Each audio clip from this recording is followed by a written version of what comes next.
నమస్తే. Welcome to ఆదాన్. నమస్తే మసూద్ రెడ్డి గారు. నమస్కారం కిషోర్ కుమార్ గారు. ఈరోజు ప్రత్యేకంగా చెప్పక్కర్లేదు మనం దేని గురించి మాట్లాడుతున్నామో, పెద్దగా ఇంట్రడక్షన్ కూడా అవసరం లేదనుకుంటున్నాను.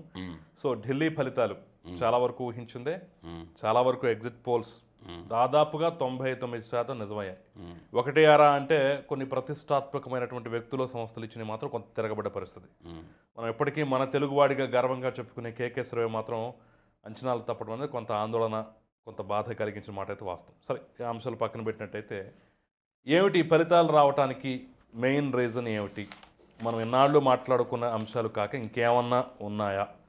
మరి ఢిల్లీ బీజేపీ హస్తగతమైన తర్వాత అక్కడ మార్పులు చేర్పులు ఏం జరుగుతాయి, అభివృద్ధి అంశాలు ఎలా ఉంటాయి, ఆ ప్రభావం మిగతా రాష్ట్రాల మీద, దేశం మీద ఎలా పడబోతుంది? క్లుప్తంగా విశ్లేషిద్దాం. దేశ రాజధాని న్యూఢిల్లీ. షీలా దీక్షిత్ 15 సంవత్సరాలు ముఖ్యమంత్రి, కేజ్రీవాల్ 10 సంవత్సరాలు, ఓవరాల్గా 25 ఇయర్స్. మళ్ళీ ఏమైంది? వల్ల నేను అనేది ఏంటంటే మోడీ, అమిత్ షా అవమానంగా ఫీల్ అవుతున్నారు. వాళ్ళు 1.0, 2.0, 3.0కి వచ్చిన తర్వాత భారతదేశానికి ప్రధానమంత్రిగా ఉన్న మన ఢిల్లీ దేశ రాజధాని ఢిల్లీలో మనకి ఓట్లు వేయటం లేదు అన్న యొక్క బాధ, ఆవేశం, ఆక్రోశం నుంచి ఏమైనా ఢిల్లీని హస్తగతం చేసుకోవాలా అన్న ఆలోచనతో వాళ్ళు ఈసారి పకడ్బందీగా మహారాష్ట్ర ఎలక్షన్ తర్వాత పకడ్బందీ వ్యూహం పన్నారు. ఎప్పుడైతే ఆర్ఎస్ఎస్ కథన రంగంలోకి దిగద్దో అప్పుడల్లా బీజేపీకి విక్టరీ వస్తుంది, no doubt at all. Maharashtra కూడా ఆర్ఎస్ఎస్ శక్తి వంచన లేకుండా పనిచేసింది. ఢిల్లీలో కూడా ఆర్ఎస్ఎస్ బ్యాక్ బోన్ లాగా పనిచేయబట్టి ఆర్ఎస్ఎస్ ఫలితం ఉంది. రెండోది వ్యూహం కూడా ఉంది. కాంగ్రెస్ పార్టీ యొక్క చేతగానితనాన్ని, కాంగ్రెస్ పార్టీ ఏంటంటే పావులాగా మారింది. రెండోది ఏంటంటే దేశానికి మేము అంత చేసాం ఇంత చేసామని చెప్పుకున్నటువంటి కాంగ్రెస్ పార్టీ ఈరోజు నేటి నవతరం యువతరం ఎవరు కూడా కాంగ్రెస్ పార్టీని నమ్మడం లేదు. చదువుకున్న యువత ఎవరు కూడా రాహుల్ గాంధీని ఈ దేశ ప్రధానిగా భావించటం లేదు. అది కాంగ్రెస్ పార్టీ తెలుసుకుంటే బాగుంటుంది. మధ్యలో ఏమైందంటే ఒక సింపుల్గా నేను అంటుండేది ఏంటంటే అరవింద్ కేజ్రీవాల్ కాంగ్రెస్ పార్టీతో కానీ చేయగలిపి కానీ పోయి కానీ ఉంటే బంపర్ విక్టరీ కొట్టేవాళ్ళు ఢిల్లీలో. ఓడిపోయిన అన్ని స్థానాలు కూడా కాంగ్రెస్ పార్టీ చీల్చిన ఓట్లు తత్ఫలితంగానే ఓడిపోవటం జరిగింది. అంటే వాస్తవంగా ఏంటంటే బెయిల్ రావటానికి కూడా కారణం పొత్తు లేకుండా పోటీ చేస్తుంటేనే బెయిల్ వచ్చింది. కాంగ్రెస్ పార్టీతో అలయన్స్తో పోటీ చేసుంటే కేజ్రీవాల్కి బెయిల్ వచ్చేది కాదు. ఆ విషయం కేజ్రీవాల్కి కూడా స్పష్టంగా తెలుసు. ఈ ఎలక్షన్లో నేను ఓడిపోతున్నానన్న సంగతి కూడా కేజ్రీవాల్కి తెలుసు. తెలియదు అని అనుకుంటే నేనైతే నమ్మను, ఖచ్చితంగా తెలుసు. అందువల్ల ఏంటంటే ఢిల్లీలో అరవింద్ కేజ్రీవాల్ మంచి చేశాడు కానీ చెడైతే చేయలేదు. రెండోది ఏంటంటే లిక్కర్ స్కామ్ అంతా కూడా వాళ్ళు చెప్పుకుంటున్నటువంటి ఈ లిక్కర్ స్కామ్ ఏదైతే ఉందో అతనికి తెలిసినాక దాన్ని రద్దు కూడా చేసేసాడు. కానీ తెలియకుండా ఎవడో ఒకటి చేసిన తప్పు రాష్ట్ర ముఖ్యమంత్రి భరాయించాల్సి వస్తుంది. అందువల్ల ఏంటంటే ఇప్పుడు ఆపు ఓడిపోవటానికి కారణం భారతీయ జనతా పార్టీ కాదు, ఆపు ఓడిపోవటానికి కారణం కాంగ్రెస్ పార్టీ. అంటే వాళ్ళకి బలం లేని చోట వాళ్ళు గెలవలేమని తెలిసి కూడా ఒకప్పుడు మా తాతలు అదేందంట తేనె తాగారు, మా మూతులు వాసన చూడండి అన్నట్టుగా అలా కాకుండా కొంచెం కోఆర్డినేషన్, కోఆపరేషన్తో పోయిగానుంటే ఆప్ మళ్ళీ గెలిచేది ఢిల్లీలో. కాంగ్రెస్ పార్టీ అంటే ఈ దెబ్బతోటి ఒక క్లియర్ కట్ సందేశం అయితే వెళ్తుంది కదా, కాంగ్రెస్ని కలుపుకోకుండా కాంగ్రెస్ని పక్కన పెట్టేసి మా సొంతంగా మేము వచ్చేస్తాం అనుకుంటే అన్ని చోట్ల కుదరదు, ఒకవేళ వాళ్ళ ద్వారా పని అయ్యేటట్టుంటే ఓడగొడతారు కూడా అని చెప్పేసి స్పష్టమైన సందేశం ఢిల్లీ నడిగడ్డలో ఇచ్చినట్టేగా. అది ఆ సందేశం వచ్చింది. మనకు మునుగోడు ఎలక్షన్ కూడా ఒక సందేశమే కదా. మీరు ఢిల్లీ దాకా పోబడలేదు. ఆ మునుగోడు ఎలక్షన్ కూడా మీరు ఆలోచన చేసుకోండి. కేసీఆర్ ముఖ్యమంత్రిగా ఉన్నప్పుడు కోమటిరెడ్డి రాజగోపాల్ రెడ్డి భారతీయ జనతా పార్టీ తరఫున పోటీ చేశాడు, మీకు బాగా గుర్తుపెట్టుకోండి. అప్పుడు కేసీఆర్ రాజకీయ పరిణతితో ఏం చేశాడంటే అక్కడ కమ్యూనిస్టులను కలుపుకున్నాడు. కమ్యూనిస్టులు కలుపుకోబట్టి ఆడ బీఆర్ఎస్ గెలిచింది, లేకపోతే ఓడిపోయింది. ఒక సింపుల్ మన తెలంగాణ గడ్డ మీదే చెప్తున్నాను నేను, నీకు ఎక్కడికోపడ్డా. ఆ రోజు కానీ కమ్యూనిస్టులు విడిగా పోటీ చేసి కానీ అంటే బీఆర్ఎస్ ఓడిపోయిండేది. ఆయన కోమటిరెడ్డి రాజగోపాల్ రెడ్డి గెలిచిండేవాడు మునుగోళ్ళు. అంటే ఆలోచన విధానం. ఇప్పుడు బీహారు మొన్న జరిగిన జనరల్ ఎలక్షన్లో గుర్తుపెట్టుకోండి కిషోర్ గారు, మమతా బెనర్జీని కానీ నితీష్ కుమార్ కానీ వీళ్ళిద్దరిలో ఎవరో ఒకరిని కాంగ్రెస్ పార్టీ దేశ ప్రధానిగా కానీ ప్రకటించగానే ఉంటే ఖచ్చితంగా బీజేపీ అధికారంలోకి వచ్చేది, ఓడిపోయింది. పార్టీల కూటమిని ఎవరినో ఒకరిని ముఖ్యమంత్రిగా, అటు మమతా బెనర్జీను అటు బీహార్లో నితీష్ కుమార్ను ఎవరినో ఒకరిని కానీ ప్రకటించగానంటే వాళ్ళ అహంకారమే వాళ్ళని చంపేస్తుంది. కాంగ్రెస్ పార్టీలో ప్రధానమంత్రి పదవికి అర్హులు ఉండేటటువంటి 4 పేర్లు చెప్పమంటే ఎవరు చెప్పేదానికి లేదు. అంటే కాంగ్రెస్ పార్టీని ప్రజలు నమ్మటంలా. ఇప్పుడు తెలంగాణలో ఉంది కదా సార్ మీరు అంటారు, తెలంగాణలో కూడా కమ్యూనిస్టులతో అలయన్స్ కలుపుకొని పోవడం వల్ల కొంచెం ఇక్కడ కూడా వచ్చిన. రెండోదండి వ్యక్తిగత ఇమేజ్, రేవంత్ రెడ్డి యొక్క వ్యక్తిగత ఇమేజ్ పార్టీ రెండు కలవటం వల్ల రేవంత్ రెడ్డి లేకుండా కాంగ్రెస్ పార్టీ ఎలక్షన్ పోయేంటి పరిస్థితి ఏంది ఒకసారి ఊహించుకోండి. కర్ణాటక కూడా అంతే, శివకుమారు సిద్ధరామయ్య లాంటి వాళ్ళు ఇద్దరు ఉద్దండు లీడర్ లేకపోతే ఆడ పరిస్థితి ఏంది. రాహుల్ గాంధీని చూశాడు ఓట్లు ఇలా, రాహుల్ గాంధీని చూశాడు ఓట్లు ఇలా కర్ణాటకలో. అక్కడ శివకుమార్ని సిద్ధరామయ్యని చూసి ఓట్లు వేశారు, ఒక బీసీ బ్యాక్ బోన్ లీడర్గా చూసుకొని వాళ్ళని చేసుకొని.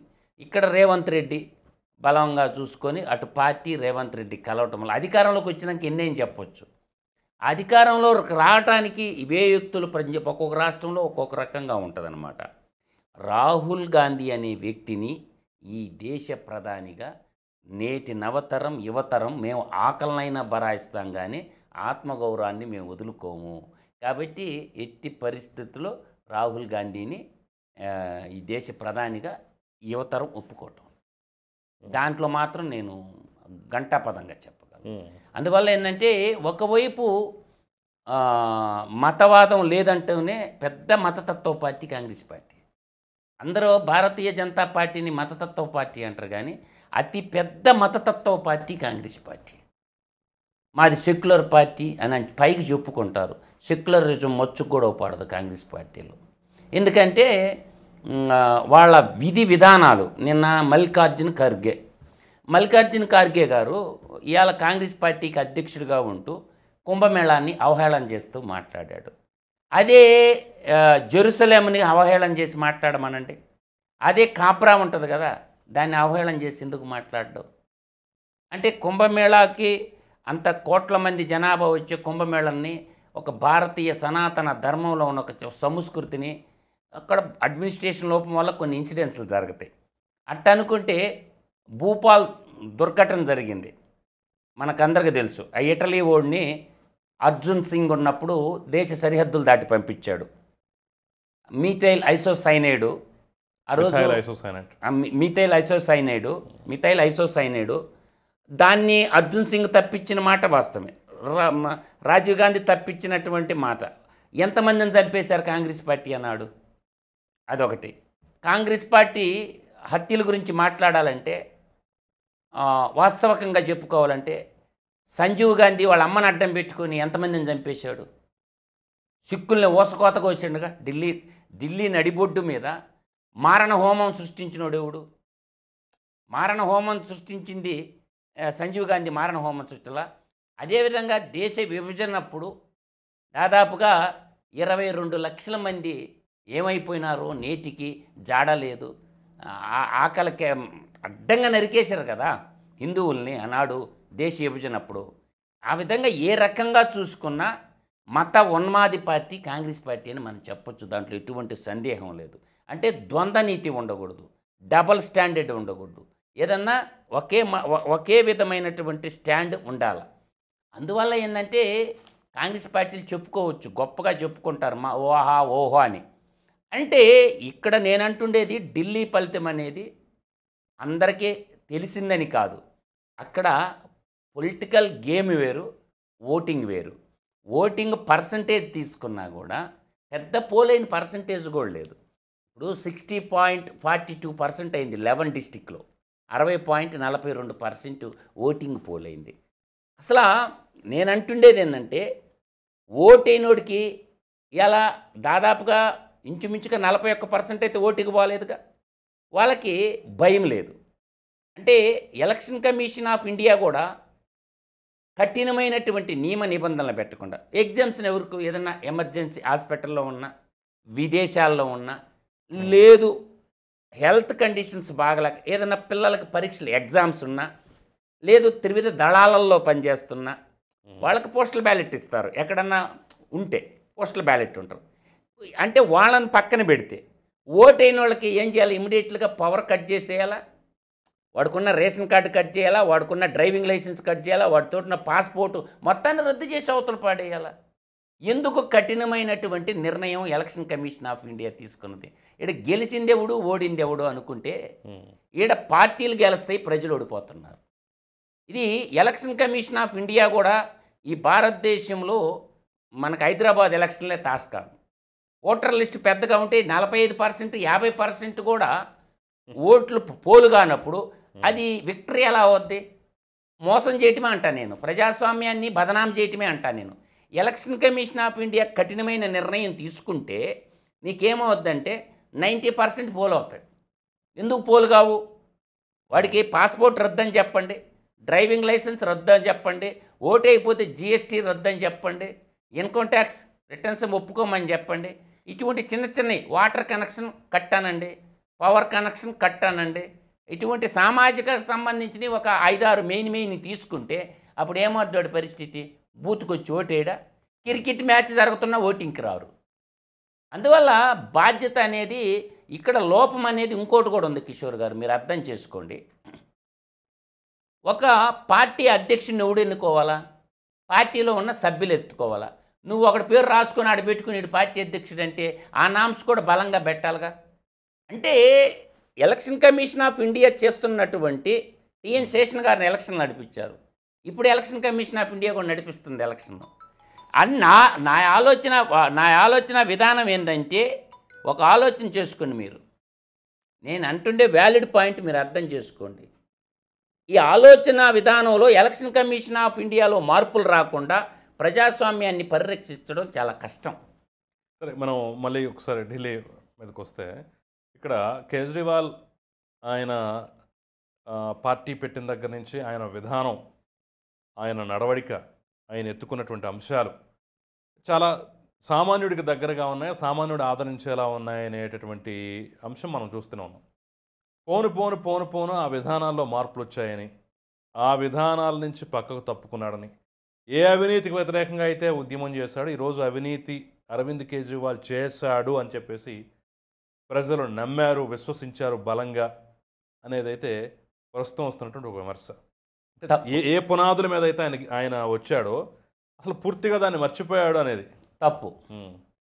అవినీతి కేజ్రీవాల్ చేశాడంటం అనేది చాలా ఎంత బాధేస్తుందంటే, అంటే ఆయన అవినీతి చేశాడు అని అంటారు. అంటే ఆస్తులు చూపించండి, ఫ్యాక్టరీలు చూపించండి, ఆస్తులు చూపించాలా, ఫ్యాక్టరీలు చూపించాలా, ఎలక్టోరల్ బాండ్ల రూపంలో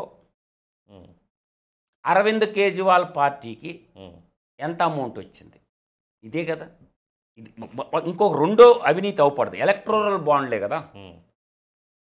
భారతీయ జనతా పార్టీ బ్యాంక్ డిపాజిట్లంతా, కాంగ్రెస్ పార్టీ బ్యాంక్ డిపాజిట్లంతా, మిగతా ప్రాంతీయ పార్టీలో మమతా బెనర్జీ డిపాజిట్లంతా, నితీష్ కుమార్ పార్టీది ఎంత, ఈ విధంగా బీఆర్ఎస్ పార్టీ, ఇది తెలంగాణ ఉద్యమంలో పుట్టిన బీఆర్ఎస్ పార్టీ బ్యాంక్ అకౌంట్లోనే 1560 కోట్ల రూపాయలు ఉన్నాయంటే,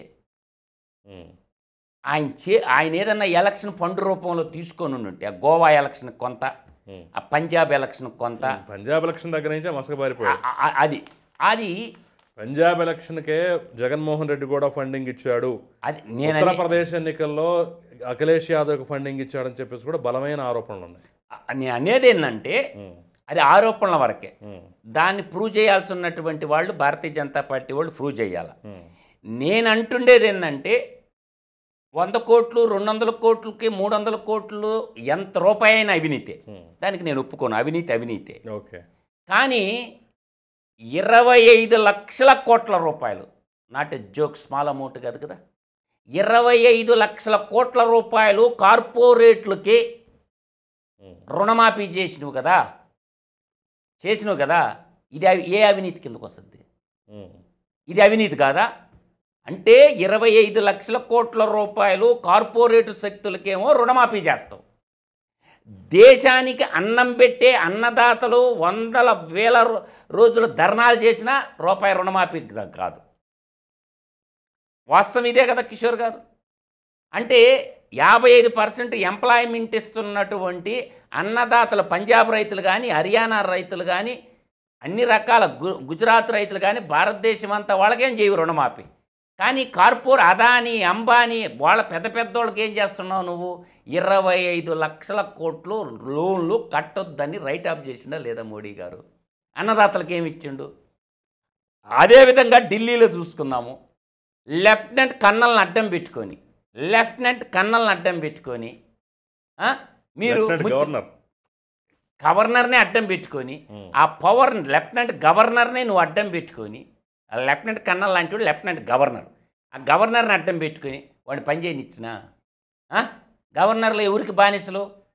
కేంద్ర ప్రభుత్వం కింద గులాంగిరి. వాడిని పని చేసుకొని ఇచ్చినవా? అందువల్ల ఏంటంటే కేజ్రీవాల్ని ఈరోజు గెలిచి ఓడిపోయిన వ్యక్తే తప్ప ఓడిపోయినోడు కాదు కేజ్రీవాల్. నేనైతే ఘంటాపదంగా చెప్పగలను, అతను గెలిచి ఓడిపోయాడు. కాంగ్రెస్ పార్టీ చీల్చిన ఓట్లు కేజ్రీవాల్కి శరాఘాతమైనవి అని మాత్రం నేను చెప్పగలను. కేజ్రీవాల్ కానీ కాంగ్రెస్ పార్టీ రెండు కానీ కలిసి కానీ పొయ్యి కానీ ఉంటే బంపర్ ఎక్టరీ కొట్టేవాడు అరవింద్ కేజ్రీవాల్. 40-30 రేషియోను లేదు, 20-40 రేషియోను, ఒక 20 సీట్లు కాంగ్రెస్ తీసుకొని ఒక 40 సీట్లు ఆమ్ ఆద్మీ, ఇప్పుడు 70 సీట్లు ఉన్నాయి కదా. అరవింద్ కేజ్రీవాల్ కూడా వామపక్షాలను కూడా కలుపుకొని కానీ పొయ్యి కానీ ఉండింటే ఎర్రజెండాల వాళ్ళకి కూడా కొంత పర్సంటేజ్ ఆఫ్ ఓటు ఉంటుంది. ఎంత లేదన్నా కార్మిక వర్గంలో వాళ్ళ ఓట్లు ఉంటాయి. CPI, CPM, ML, Forward Bloc, RSP లాంటి వాళ్ళకి కొద్ది పర్సంటేజ్ ఉంటాయి. అంటే చిన్న కాలువలకు కలిసి ఒక నదిగా ఏర్పడి, ఆ నది సముద్రంగా ఎలా ఏర్పడుతుందో ఈ చిన్న వాళ్ళందరూ కానీ కలిసి కానీ ఒక 40 సీట్లు ఇత్తన పోటీ చేసి ఒక 30 సీట్లు కానీ అలయన్స్కి కానీ ఇచ్చి కానీ ఉంటే మా సునాయాసంగా 60 పై సీట్లు గెలిచేవాళ్ళు. ఆపు కూటమి ద్వారా కనిపోయి 60 పైన సీట్లు గెలిచేవాళ్ళు. ఆ కూటమి లేకుండా ఏకస్వామ్యంతో పోవడం వల్ల వచ్చిన ఇబ్బంది. ఇప్పుడు కూటమి కట్టాల్సినటువంటి పరిస్థితి అరవింద్ కేజ్రీవాల్కి ఎందుకు వచ్చిందంటారు? ఇప్పుడు ఆయన విధానాలు చాలా అద్భుతంగా ఉన్నాయి. ఆయన అంటే అభివృద్ధి, ఆయన స్కూల్స్ని అభివృద్ధి చేసిన విధానం, వైద్యశాలను అభివృద్ధి చేసిన విధానం, ప్రజల జీవన ప్రమాణాలు మెరుగుపరచడానికి తీసుకున్నటువంటి చర్యలు, ఇవన్నీ షెల్టర్లో మీరు చూడలేదు కిషోర్ గారు. షెల్టర్ ప్రతి రైల్వే స్టేషన్లో, బస్ స్టాప్ కాడ, ఢిల్లీలో ఎక్కడన్నా పని చేసుకుంటే సాయంత్రం ఆధార్ కార్డు చూపిస్తే పొనుకోవచ్చు. ఏది ఎక్కడైనా చిన్న పార్ట్ టైం ఉద్యోగాలు చేసుకున్నటువంటి, నేను తరచూ ఢిల్లీ వెళ్తుంటాను కాబట్టి నాకు తెలుసు. నీకు ఎక్కడన్నా రోడ్ల మీద, ఇప్పుడు విజయవాడ ఉంది, రోడ్ల మీద కొనుక్కుంటారు. కానీ ఢిల్లీలో ఆ దురాగతం ఉండదు. ప్రతి రైల్వే స్టేషన్ దగ్గర, ప్రతి బస్ స్టాప్ దగ్గర షెల్టర్లు పెట్టున్నాడు. మీరు ఢిల్లీలో మార్కెటింగ్ వాళ్ళు ఎక్కడన్నా పని చేసుకోండి, అడ్చి పొనుకోండి, రోడ్ల మీద పొనుకోవద్దు. అట్లా వైద్య రంగంలో తీసుకున్నా, ఎడ్యుకేషన్ రంగంలో తీసుకున్నా, ఆమ్ ఆద్మీ పార్టీ ప్రజల మనిషిని అని చెప్పుకునే దాంట్లో కేజ్రీవాల్ మాత్రం దానికి అప్రిషియేట్ చేయొచ్చు. మనం అనుకుంటున్నటువంటి అవినీతిలో 0.0001% కూడా ఉండదు కేజ్రీవాల్. ఏం చూసి ప్రజలు ఈరోజు ఇప్పుడు ఆయన ఉచితంగా మంచినీటి, తాగునీటి సరఫరా, కరెంటు బిల్లుల తగ్గింపు కానివ్వండి, స్కూల్స్ బాగు చేయడం, స్కూల్స్ అయితే అంతర్జాతీయ స్థాయిలో బీజేపీ వాళ్ళు కూడా విమర్శించలేని పరిస్థితి, వేలెత్తి చూపడానికి అవకాశం లేనటువంటి విధంగా స్కూల్స్ తయారు చేశాడని ప్రపంచమే కొనియాడుతుంది. అందుట్లో నో డౌట్ మనం చేసిన మంచి కూడా చెప్పుకోవాలి ఖచ్చితంగా. మరి ఇన్ని మంచి చేసి ఇంత ఢిల్లీ అభివృద్ధికి ఇతోధికంగా తోడ్పడినటువంటి కేజ్రీవాల్ ఈరోజు ఇలా పడిపోవటానికి ఈ ఎన్నికల్లో, అంటే మీరు చెప్తున్నారు కూటమి గడితే గెలిచేవాడని, కూటమి కట్టాల్సిన అవసరం ఇంత మంచి చేసినప్పుడు అదే మొహం చూసి ఓటేయాలి కదా. ఎస్ మత ప్రాతిపదికన, కుల ప్రాతిపదికన కొన్ని ఓట్లు షిఫ్ట్ అవుతాయి. ఆంధ్రప్రదేశ్ తీసుకుందాము అంటే మీరు కంపేర్ చేసుకోండి. మత ప్రాతిపదికన కొంత ఓటు స్లిప్ ఉంటుంది. కొన్ని ఓట్లు ఎలా ఉంటాయి, కుల ప్రాతిపదికన చెల్తాయి అన్నమాట. ఇప్పుడు ఎంఐఎం పార్టీ కూడా కొన్ని సీట్లలో పోటీ చేసింది. ఏం పెరిగి కట్టడానికి పోటీ చేశారాడా? అంటే అది మత ప్రాతిపదికన చిలిచే ఓటే కదా. ఇది కూడా నాకు చాలా సార్లు వచ్చే డౌట్. ఇప్పుడు ఎంఐఎం ఎక్కడ పోటీ చేసినా కానీ వీళ్ళు ఓట్లు చీల్చి బీజేపీకి లాభం చేయడానికి వస్తున్నారని చెప్పేసి ఢిల్లీలో కానివ్వండి, ముంబైలో కానివ్వండి, ఉత్తరప్రదేశ్లో కానివ్వండి, అసలు దేశంలో ఏ రాష్ట్రంలో ఎన్నికలు జరిగినా సరే ఈ ప్రస్తావన ఖచ్చితంగా వస్తూనే ఉంటుంది. అయినా ఎందుకు ప్రజలు వాళ్ళకి నమ్మి వాళ్ళకు కూడా కొంత పర్సెంటేజ్ ఒక వర్గం ఉంటుంది వాళ్ళ వెనక, ఎంఐఎం వెనక ఒక వర్గం ఉంటుంది. మేము ఆ వర్గ ప్రతినిధులు అని చెప్పుకుంటారు కదా, మేము ముస్లిం వర్గానికి మేము ప్రతినిధులు అని చెప్పుకుంటాం. కానీ బీజేపీకి వీళ్ళ వల్ల లబ్ధి చేకూరుతుంది అనేది కూడా ఎస్టాబ్లిష్ అయిన సత్యమే కదా. అంటే ఇప్పుడు ఇక్కడ బీజేపీ గెలవకూడదనే ఉద్దేశం నాకేం లేదు. వాళ్ళు ఎందుకు వాళ్ళు ప్రజలు ఓటేసరి గెలిచారు అదంతా పక్కన పెడదాం. నీకు బీజేపీకి ఎంఐఎం లబ్ధి చేకూరుస్తుంది ఇండైరెక్ట్గా అని తెలిసినప్పుడు ఆ వ్యతిరేక శక్తులు ఎందుకు అటువైపు వెళ్తారు, పోలరైజ్ అవుతున్నాయి. ఇప్పుడు జగన్మోహన్ రెడ్డి అవినీతి చేశాడు అన్న సంగతి అందరికీ తెలుసు, కానీ ఎందుకు వేస్తున్నారు? ఎందుకు ఓటేస్తారు జగన్మోహన్ రెడ్డి? రే వాడు కమ్మోడురా అంటారు, అయిపోయింది. అంటే అక్కడ కులం గొప్పదా అవినీతి గొప్పదా అని మీరు వ్యత్యాసం వేసుకుంటున్నప్పుడు విఘ్నుడు ఏం చేస్తాడు? అవినీతి పరుడు ఓటేయడు. ఒక కులపిచ్చోడు ఏం చేస్తాడు? ఓటేస్తాడు. ఇట్లా వాళ్ళు హిందువులు కాదురా, జగన్మోహన్ రెడ్డి క్రిస్టియన్ రా అని చెప్పి ఏం చేస్తారు? చర్చిల్లో ఉండేటటువంటి దేవుని బిడ్డ రాజ్యంలో మనం సల్లంగా ఉండాలంటాడు. అక్కడ వాడు పాస్టర్ అనేవాడు వశీకరణం చేస్తాడు. మసీదుల్లో ఏం చేస్తారు? ఇమాములు వాళ్ళు ఏం చేస్తారు? వాళ్ళకు వశీకరణం చేస్తారు. ఈ వశీకరణ తంత్ర విద్య అనేది మనకి ఎప్పటి నుంచో ఉంది. కులం అనేది ఒక వశీకరణం, చర్చి పాస్టర్లో ఒక వశీకరణం, తర్వాత ఇంకొక వశీకరణ చెప్తా, మసీదుల్లో కొంచెం వశీకరణం, తర్వాత గుడిల్లో పూజారులు వశీకరణం. ఈ వశీకరణ తంత్ర విద్యలకి కొంతమంది అడాప్ట్ అయిపోతారు. ఆ అడాప్ట్ అయిపోయినప్పుడు ఎంతో కొంత పర్సంటేజ్ ఖచ్చితంగా స్లిప్ట్ అవ్వద్ది కిషోర్ గారు, నో డౌట్ ఎట్ ఆల్.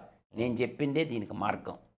ఇంటర్నల్గా పొలిటికల్ పార్టీలకి ఎలక్షన్ పెడుతుందా ఎలక్షన్ కమిషన్ ఆఫ్ ఇండియా? ఇప్పుడు ఏదైనా ఒక పార్టీ అధ్యక్షుని ఎన్నుకునేటప్పుడు ఎలక్షన్ కమిషన్ ఆఫ్ ఇండియానే ఎలక్షన్ జరపాలి, పార్టీ జరపకూడదు ఎలక్షన్.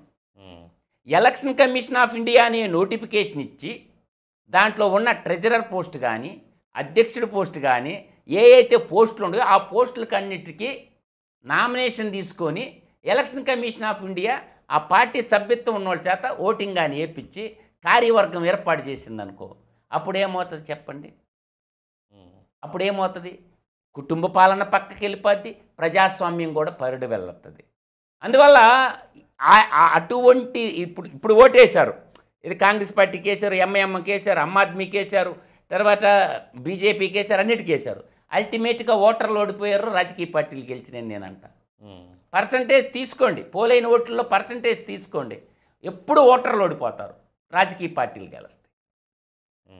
అందువల్ల 2 సార్లు అరవింద్ కేజ్రీవాల్కి అదే ఢిల్లీ ప్రజలు ఓట్లు వేశారుగా, 2 సార్లు వేశారు అరవింద్ కేజ్రీవాల్కి. చావు దెబ్బ కొట్టాడుగా కాంగ్రెస్ పార్టీని, భారతీయ జనతా పార్టీని, రెండింటిని కూడా 10 ఏళ్ళు పరిపాలించారు. అంతకుముందు షీలా దీక్షిత్ 15 సంవత్సరాలు పరిపాలించింది. ఇప్పుడు వీళ్ళకి ఇచ్చారుగా, రేపు తేలిపోద్ది కదా వీళ్ళ వ్యవహారం కూడాను. ఏం ప్రతిపక్షంలో కూర్చుంటే తప్పే ఉంది 5 ఏళ్ళు. ఖచ్చితంగా ఇప్పుడు రేపు గెలిచిన బీజేపీ, భారతీయ జనతా పార్టీకి కూడా సవాళ్ళు చాలా ఉన్నాయి.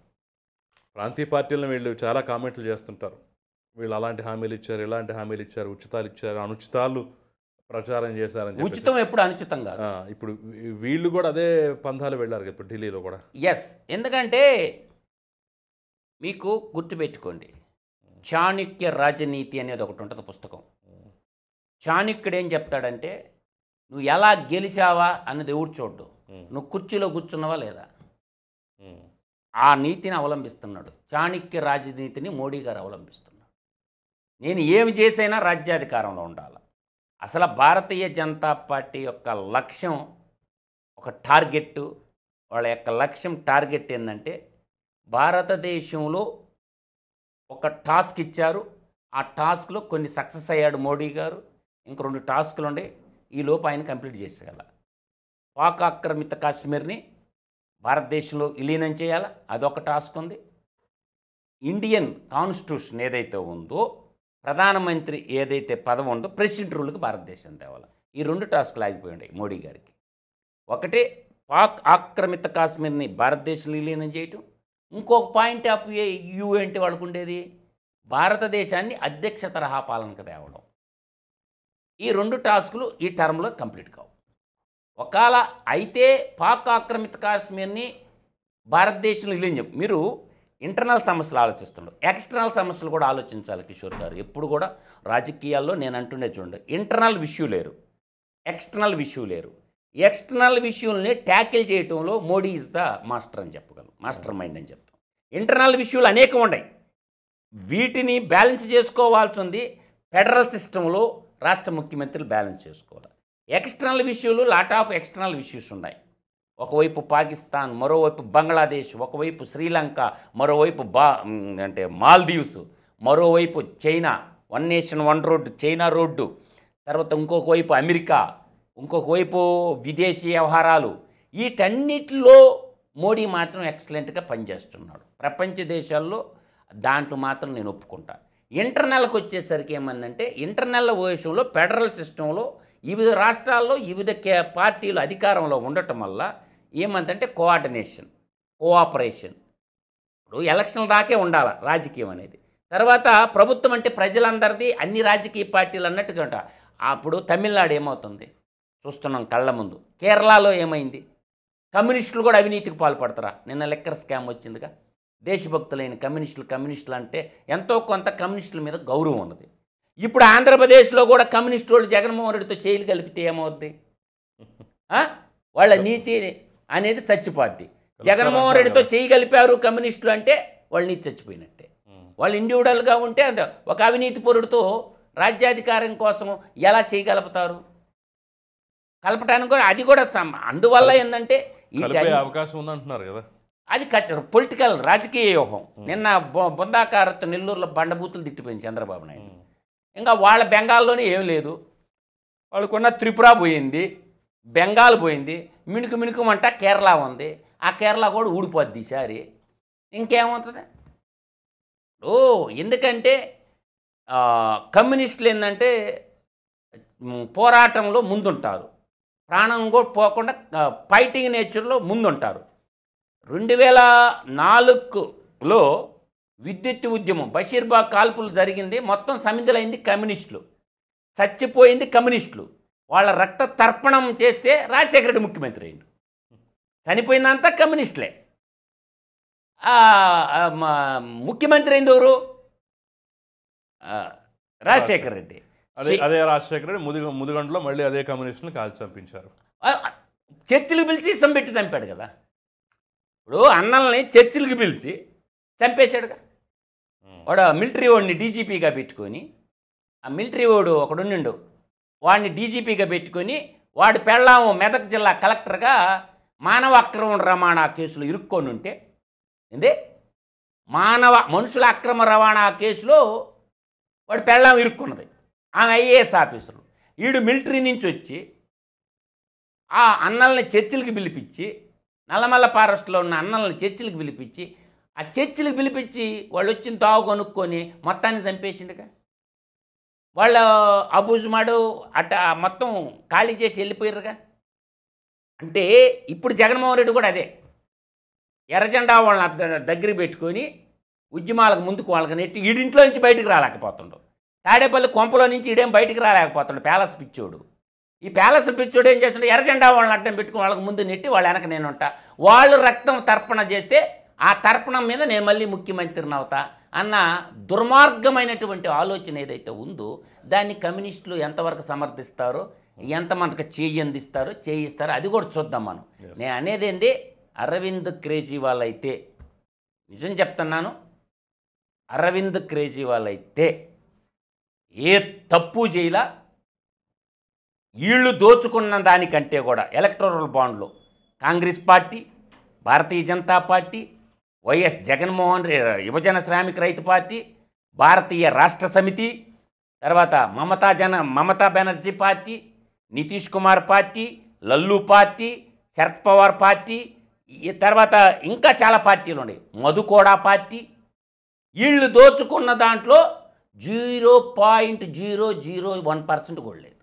అందువల్ల ఏంటంటే అరవింద్ కేజ్రీవాల్ మంచి ఐఏఆర్ఎస్ ఆఫీసర్ని, మంచి విజ్ఞానవంతుడు, మంచి జ్ఞానం ఉన్నటువంటి వాడు, మంచి వ్యక్తిని మాత్రం అది ప్రజలు చేసుకున్నటువంటి దురదృష్టం అని మాత్రం చెప్పగలను. అరవింద్ కేజ్రీవాల్ లాంటి లీడర్ని ఈ దేశం పోగొట్టుకోవటం అంటే ఖచ్చితంగా చెప్తున్నాను, ఈ దేశం చేసుకున్నటువంటి దురదృష్టవంతం. నేను నిర్భాగ్యుడని చెప్తుంటాను కదా కిషోర్ గారు, నిర్భాగ్యుడు డైలాగ్ నీకు ఎన్నోసార్లు చెప్పా. అభాగ్యుడు నిర్భాగ్యుడని. ఎవడోడా? వాడి మామ దేశానికి ప్రధానమంత్రి, వాడి పెళ్ళాము దేశానికి ప్రధానమంత్రి, వాడి కొడుకు దేశానికి ప్రధానమంత్రి, వాడి కొడుకు పెళ్ళాము సూపర్ ప్రధానమంత్రి, వాడి మనవడు కొడుకు ఇవాళ పార్లమెంట్లో ప్రతిపక్ష నాయకుడు. కానీ వాడు ఎవడో కూడా ఎవడికి తెలియదు. అంతకాడికి నిర్భాగ్యమైన జీవితం ఎవడుకుంటుంది? దురదృష్టవంతుడు, అభాగ్యుడు, నిర్భాగ్యుడు అంటారు చూసావా. 10 ఏళ్ళు ఏమి అన్యాయం చేశాడని కేజ్రీవాల్. కాబట్టి ఒక రకంగా ఏంటంటే ఇక్కడ ప్రజలు ఓడిపోయారు, పార్టీ గెలిచిందని మాత్రం చెప్పగలను. పొలిటికల్ పార్టీలు గెలుస్తుండే, ప్రజలు ఓడిపోతారని మాత్రం చెప్పగలను.